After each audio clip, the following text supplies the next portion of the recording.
आज से कुछ समय पहले एक जंगल का राजा शेर खान नामक एक शेर था। समय के साथ साथ अब वह बूढ़ा हो चुका था। अब वह शिकार भी ठीक से नहीं कर पाता था, जिसके कारण वह काफ़ी दुबला पतला हो गया था। एक दिन शेर खान अपने गुफा में बैठकर कुछ सोच रहा था। अगर ऐसा ही चलता रहा तो मैं तो भूखा ही मर जाऊंगा। अब हमें कोई ना कोई तरकीब सोचनी पड़ेगी। और फिर एक दिन कौवे की मदद से पूरी जंगल में बीमार होने की खबर पहुंचवा दिया। उसके बाद एक एक करके जानवर शेर खान से मिलने आने लगे। जब भी कोई जानवर मिलने आता और जैसे ही वह शेर के नज़दीक आता, शेर खान उस पर हमला कर देता और मार कर खा जाता। ऐसे ही चलता रहा। जो भी जानवर शेर से मिलने आए वह अपनी जान गंवा दिए। कुछ दिन में शेर खान काफ़ी मोटा तगड़ा हो गया। एक दिन एक लोमड़ी शेर से मिलने आई, मगर वह गुफा के बाहर से बोली, शेर खान, अब कैसी है तुम्हारी तबीयत? अब अच्छा महसूस कर रहे हो ना? तुम कौन हो मित्र? अंदर तो आओ। मैं इतनी दूर से तुम्हें पहचान भी नहीं पा रहा हूँ और मैं बाहर तक आके तुमसे मिल भी नहीं सकता, क्योंकि अब स्थिति ठीक नहीं है। लोमड़ी बड़ा ही चतुर थी। वह शेर की बात को सुन तो रही थी, मगर वह ध्यान से गुफा के बाहर जानवरों के पैर के निशान को भी देख रही थी। शेर खान, अब मैं अंदर नहीं आ सकती, क्योंकि अब मैं सब कुछ समझ गई हूँ। जानवरों के जाने के निशान तो है, मगर आने के निशान नहीं है। ये सब जानने के बाद भी मैं अंदर आऊं, इतना बेवकूफ़ नहीं हूं मैं। इतना बोलकर लोमड़ी वहां से भाग गई और जंगल के सारे जानवरों को सारी बात बता दिया। जिसके बाद कोई भी जानवर शेर खान से मिलने नहीं गया। तो दोस्तों, देखा न कि लोमड़ी ने कैसे अपने सूझबूझ के कारण न सिर्फ अपना बल्कि और भी बहुत सारे जानवर का जान बचा लिया। इसीलिए दोस्तों, मुसीबत के साथ हमेशा अपने दिमाग से काम लेना चाहिए। आज की कहानी है बल बड़ा या बुद्धि। आज से बहुत समय पहले की बात है। एक जंगल में एक शेर रहता था। वह बड़ा ही बलशाली था। जंगल के सारे जानवर उससे डरते थे और उसकी झूठी प्रशंसा किया करते थे, जिसे सुन शेर को बड़ा आनंद मिलता था। उसी जंगल में एक बंदर भी रहता था, जो कि बड़ा ही बुद्धिमान था। वह शेर की प्रशंसा नहीं करता था और नहीं डरता था। एक दिन शेर ने बंदर से पूछा, क्यों रे बंदर, जंगल के सारे जानवर हमारे बल की प्रशंसा करते हैं, परंतु तुम मेरा तारीफ नहीं करते, क्यों? मैं आपकी किस बात का प्रशंसा करूं? आपके पास बल है तो मेरे पास बुद्धि है, तो प्रशंसा किसकी होनी चाहिए? बंदर की बात सुनकर शेर को गुस्सा आ गया और बोला, इस दुनिया में बुद्धि से बड़ा बल होता है, क्योंकि बलवान के सामने बुद्धिमान का कोई महत्व नहीं होता। इसी बात पर दोनों में विवाद हो गया। दोनों के अलग अलग तर्क थे। मैं आपको समय आने पर बताऊंगा कि बल से बड़ा बुद्धि होता है। उसके बाद दोनों अपने अपने रास्ते चले गए। कुछ दिन बाद शेर शिकार के लिए इधर उधर भटक रहा था। तभी वह एक गड्ढे में गिर गया, जिसके कारण उसे काफ़ी चोट आ गई। फिर भी वह जैसे तैसे करके बाहर आ गया। तभी उसने देखा कि एक शिकारी हाथ में बंदूक लिए उसके सामने खड़ा है। शेर घायल हो चुका था, इसीलिए वह शिकारी का मुकाबला कर नहीं सकता था। तभी पेड़ पर से अचानक पत्थर बरसने लगे, जिससे शिकारी घायल हो गया। और वहां से अपनी जान बचाकर भाग निकला।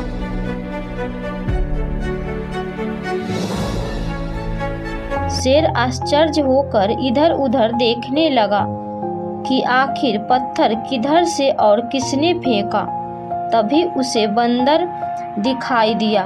बंदर शेर के पास आया और बोला, अब बताइए कि बल बड़ा या बुद्धि। आप इतना बलवान होते हुए भी आप शिकारी का कुछ नहीं कर पाए और अपनी जान भी बचाने में असफल रहे। पहले तुम मुझे ये बताओ कि पेड़ पर अचानक इतने सारे पत्थर कैसे आए? मैंने शिकारी को गड्ढा खोदते हुए देखा था। तब मैं समझ गया कि वह किसी बड़े जानवर का शिकार करना चाहता है। इसीलिए मैं पहले ही बहुत सारे पत्थर को पेड़ पर इकट्ठा कर लिया था। शेर बंदर की बात सुन के दंग रह गया और बोला, सच में बंदर भाई, तुम बहुत बुद्धिमान हो। मैं आज ये भी जान गया कि बल से बड़ा बुद्धि होता है। क्या तुम मुझसे दोस्ती करोगे? बंदर भी राजी हो गया। उसके बाद दोनों पक्के दोस्त बन गए और खुशी खुशी रहने लगे। यह कहानी है एक चालाक गधा की। हम सब ने हमेशा सुना है कि गधा एक मूर्ख प्राणी होता है, लेकिन ये गधा मूर्ख नहीं था, बल्कि बड़ा ही चतुर और होशियार था। गधा जहाँ रहता था वहाँ पर चारों तरफ हरी हरी घास थी, लेकिन गधा किसी दूसरे जानवर को घास खाने नहीं देता था। वह कोई न कोई युक्ति लगाकर भगा देता। ऐसे ही दिन गुजर रहे थे। एक दिन दो हिरन घूमते घूमते उसी जगह पर जा पहुंचा जहां पर गधा रहता था। एक हिरन ने दूसरे हिरन से कहा, अरे भाई, यहाँ तो बहुत सारी हरी हरी घास है। अब हम लोगों को यहीं रहना चाहिए। अब हम दोनों का जीवन तो आराम से कट जाएगा। बात तो तुम्हारी बिल्कुल सही है। अब हमें इधर उधर भटकना भी नहीं पड़ेगा। गधा सारी बातें सुन रहा था। वह हिरन के पास आया और बोला, अरे रे रे, तुम लोग भी हरी हरी घास के चक्कर में अपनी जान गंवाना चाहते हो? सब शेर की चाल है। रोज बहुत सारे जानवर इस घास को खाने आते हैं और अपनी जान गंवा देते हैं। तुम लोग यहाँ से जल्दी चले जाओ, वरना शेर आ जाएगा। भाई चलो यहाँ से, हमें नहीं खानी ये घास। दोनों हिरन आपस में बात कर ही रहे थे कि शेर की आने की आहट सुनाई पड़ी। दोनों हिरन झाड़ियों के पीछे छुप गए। तभी गधे की नज़र शेर पर पड़ी, जो कि उसी की तरफ आ रहा था। गधा काफी डर गया। तभी शेर उसके पास आके बोला, अरे तुम कहाँ से बीच में आ गए? हिरन कहाँ गया? हमें हिरन की खुशबू आ रही थी। कहाँ गए? जल्दी बोलो, बहुत जोर से भूख लगी हुई है। पहले तो गधे ने सोचा कि हिरन का पता बता दिया जाए, मगर उसे दया आ गई और बोला, हाँ, कुछ देर पहले तो हिरन यही था। वह मान नहीं रहे थे तो मेरी उनसे झगड़ा भी हुई, हाथापाई भी हुई। अंत में वह भाग गए। अपनी बकवास बंद कर और जल्दी से बता कि वह किस तरफ गए हैं। गधा गलत दिशा बता दिया। शेर तेजी से उसी तरफ भागा। जब शेर चला गया तो दोनों हिरन झाड़ी से बाहर आए और गधा को शुक्रिया अदा किया और वहां से भाग निकले। अब गधा आराम से घास खाने लगा। कुछ देर में शेर वापस आ गया और बोला, क्यों रे गधे, तुमने मुझे गलत पता क्यों बताया था? क्या तुम्हें जान प्यारी नहीं है क्या? शेर महाराज, आप तो जानते हैं कि हिरन एक जगह कहाँ टिकते हैं। कभी यहाँ तो कभी वहाँ भागते रहते हैं। वहाँ से कहीं भाग गए होंगे, मगर मैं आपको दूसरे हिरन का पता बता देता हूँ। अब मैं कहीं नहीं जा सकता क्योंकि मुझे बहुत जोर से भूख लगी हुई है। अब मैं तुम्हें ही खाऊंगा। अब मरने के लिए तैयार हो जाओ। शेर की बात सुन के गधा डर से कांपने लगा। तभी उसे एक युक्ति सूझी और वह लंगड़ा कर चलने लगा। अब तुम्हें क्या हुआ? तुम लंगड़ा के क्यों चल रहे हो? तुम चाहे कुछ भी करो, आज तो मैं तुम्हें खा कर ही रहूँगा। ओहो, मेरे पैर में एक कांटा चुभ गया है। कांटा काफी बड़ा और जहरीला है। जब आप मुझे खाएंगे तो वह कांटा आपके मुंह में चला जाएगा, जिससे आपकी जान भी जा सकती है। इसीलिए आप मेरा कांटा निकाल दे, मैं मरने के लिए तैयार हूँ। शेर ने सोचा गधा बात सही कह रहा है। वह गधे के पीछे गया और जैसे ही गधे के पैर के पास गया, वो ऐसे ही गधे ने दुलत्ती मारी। शेर तीनों खाने चित हो गया। वह उठता फिर गिरता, फिर उठता फिर गिरता। उसके जबड़े टूट गए और बेहोश हो गया और गधे ने अपने चालाकी से अपनी जान बचा ली और वहां से चला गया। बरगद के पेड़ पर टोनी चिड़िया अपने पूरे परिवार के साथ में रहती थी। उसका परिवार बहुत बड़ा था। टोनी चिड़िया के परिवार के आधे लोग टोनी चिड़िया की तरह सुंदर थे और आधे लोग काले भूरे रंग के थे। जिस ग्रुप में सुंदर चिड़िया थी, वह लोग काले भूरे चिड़िया का हमेशा मजाक उड़ाया करते थे। इसलिए चिड़िया का परिवार दो ग्रुप में बट गया था। आए दिन इसके बीच हर छोटी छोटी बात में लड़ाई होती रहती थी, पर उनकी माँ उन्हें हमेशा प्यार से एक साथ रहने के लिए कहती थी। पर दोनों ग्रुप के चिड़िया अपनी माँ की बात को नहीं मानते थे। इस वजह से टोनी चिड़िया हमेशा उदास रहती थी। एक दिन काले भूरे चिड़िया के ग्रुप अपने माँ के पास जाते हैं और कहते हैं, माँ, अब आप हमारे पेड़ का बंटवारा कर दो। अब हम लोग सुंदर चिड़िया के साथ में नहीं रहना चाहते हैं। इतने में ही सुंदर चिड़िया का ग्रुप भी पास पहुँच जाता है और वह भी पेड़ के बंटवारा की बात करने लगते हैं।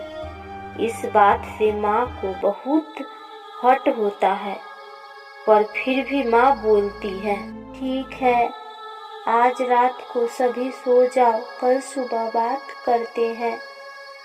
सभी माँ की इस बात से एग्री हो जाते हैं और सभी सोने चले जाते हैं।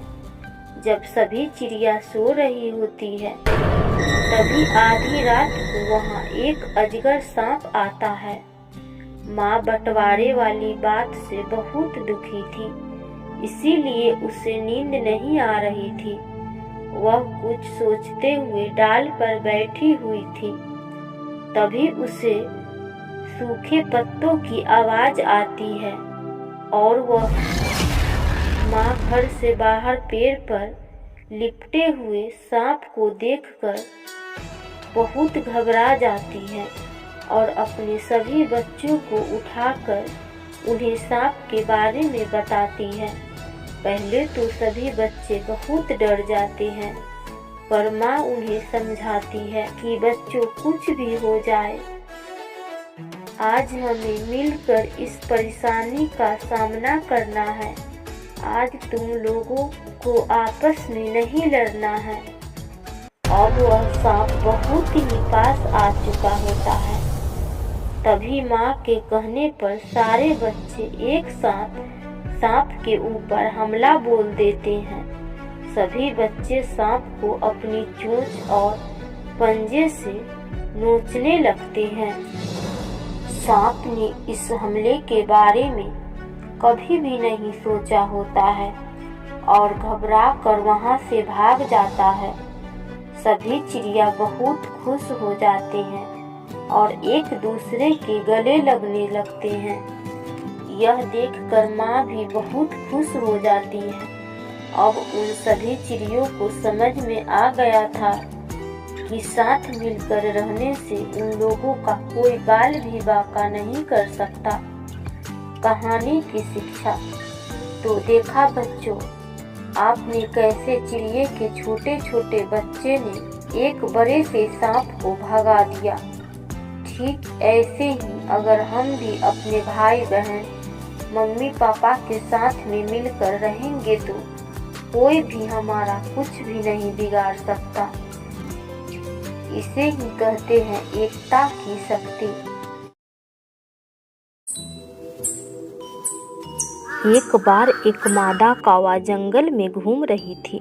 वह घोंसला बनाने के लिए सही जगह की तलाश कर रही थी।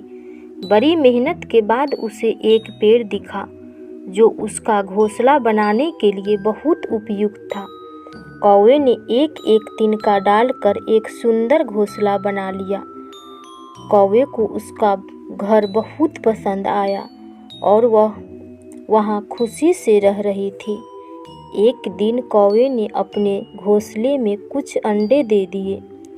उसने उन अंडों की अच्छी देखभाल की, लेकिन उन्हें भोजन और पानी के लिए अकेला छोड़कर जाना पड़ा। जिस पेड़ पर कौवे का घोंसला था उसके पास ही एक सांप का बिल था, जिसमें एक बड़ा सा सांप रहता था। उस सांप की नज़र उस कौवे के घोंसले पर पड़ी, क्योंकि उसे यकीन था कि वहाँ अंडे होंगे। जैसे ही कौवा अपने घोंसले से निकला, वह सांप चुपके से आ गया और सारे अंडे खा गया। कौवा जब लौटती है तो अपने घोंसले में अंडे न पाकर बहुत डर जाती है और ज़ोर ज़ोर से रोने लगती है। उसे समझ नहीं आ रही है कि उसके अंडे कहाँ गए। कुछ दिन बाद कौवा फिर से अंडे देती है और जब वह शाम को फिर से भोजन और पानी के लिए बाहर आती है तो पीछे से सांप उसके अंडे खा लेता है। वापस आने पर कौवा अपना अंडा न पाकर फिर से रोने लगती है। अब कौवा बहुत गुस्से में है और वह सोचती है कि वह यह पता लगाती रहेगी उसके अंडे कहाँ गायब हो गए। कुछ महीने बाद जब वह दोबारा अंडे देती है तो वह अपने अंडे घोंसले में छोड़कर अगले पेड़ में छिप जाती है, ताकि वह देख सके कि उसके अंडे कौन लेता है। आदत से मजबूर होकर सांप एक बार फिर कौवे का अंडा खाने आ जाता है। कौवा सांप को देखकर बहुत हैरान होती है और अपने अंडे को बचाने के लिए वह सांप से बहुत लड़ती है और उसे बहुत चोट पहुंचाती है, लेकिन फिर भी अंत में वह हार जाती है और सांप एक बार फिर उसके अंडे खाकर चला जाता है। कौवे को लगता है कि अगर ऐसे ही चलता रहा तो वह कभी अपने बच्चे को जन्म नहीं दे पाएगी और इसीलिए उसे एक तरकीब सूझती है। वह उड़ती हुई राजा के महल में पहुंच जाती है। वह देखती है कि राजकुमारी अपनी सहेलियों के साथ वहाँ कुंड में नहा रही है और राजकुमारी के सारे आभूषण कोने में रखे हुए हैं। कौवा राजकुमारी का सबसे चमकीला हार उठाकर उड़ने लगती है। जब सैनिक ने कौवे को राजकुमारी का हार ले जाते हुए देखा तो उन्होंने उसका पीछा किया। कौवा चालबाजी करती है। वह उस हार को सांप के बिल में फेंक देती है और अपने घोंसले में जाकर बैठ जाती है। जब सैनिक देखते हैं कि हार सांप के बिल में है तो उस हार को निकालने के लिए सांप के बिल को नष्ट कर देते हैं और उस सांप को भी मार डालते हैं। कौवा ऊपर से यह सब देख रही है। वह बहुत खुश है क्योंकि अब वह और उसके बच्चे उस सांप से सुरक्षित रहेंगे। 1 महीने के बाद कौवा फिर से अंडे देती है, जिसके बाद वह अपने बच्चे के साथ खुशी खुशी रहती है। सांप और कौवे की कहानी से हमें यह सीख मिलती है कि अगर समझदारी से काम लिया जाए तो हर मुश्किल का हल निकल आता है।